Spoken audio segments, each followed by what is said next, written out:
Hello, my name's June Collins and I'm a lover of all things beautiful, especially antique jewellery. I have collected and sold antique jewellery all my life. I've had shops in Seattle on First Avenue. I had a very famous shop there called Diamond Lil's. I'm now in Australia.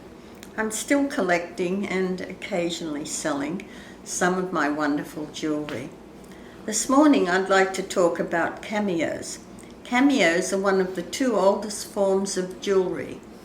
From research, they can date cameos back to 2000 years BC.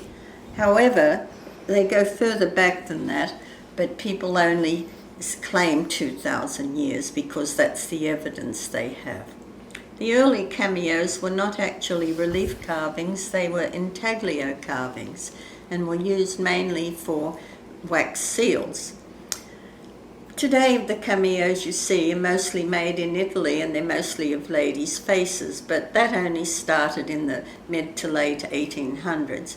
Prior to that, the cameos were usually, if you go back 2000, 1000 years, whatever, going way back, they were mostly of mythological gods.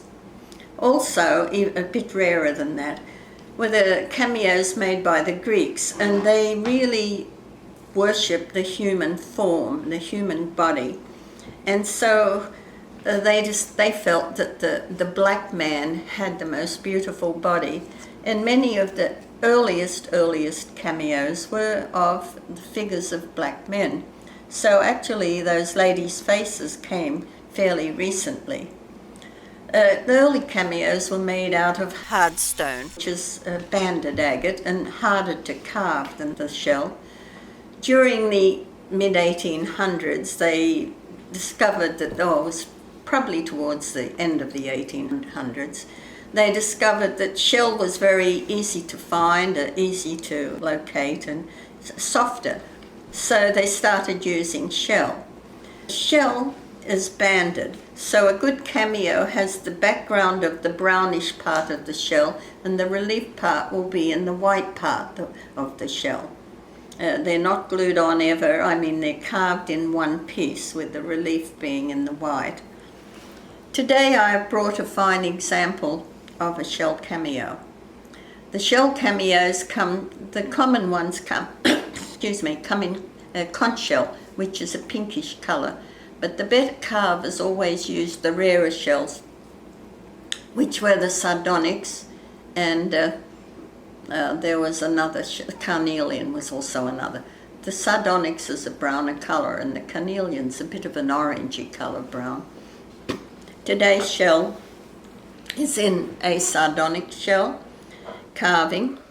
It was probably carved in Italy, but the shell would have been set in England. They often bought the shells from the Italian carvers and then imported them into England and set them in England.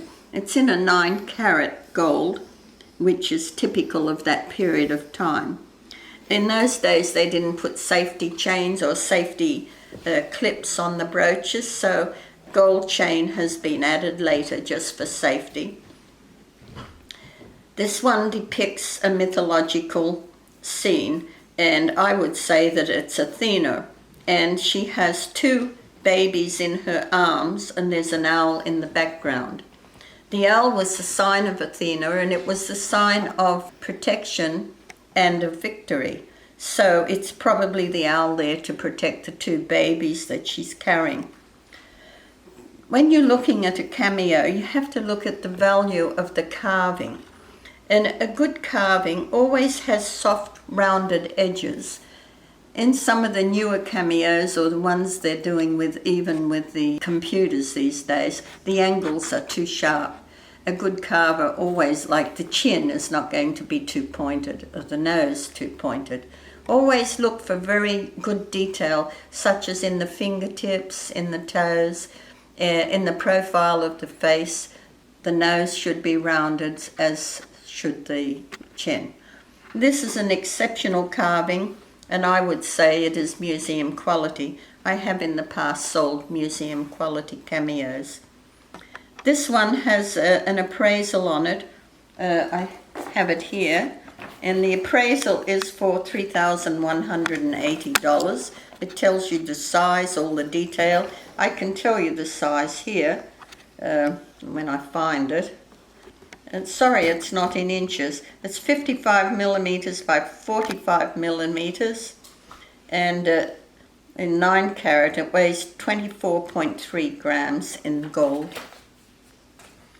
So it is a superb piece, and I'm very proud to be offering it to you. You don't come, the really fine ones like this, you don't come across too often. I mean, you see hundreds of cameos before you see one as good as this. And the price I'm asking for it today is $2,000.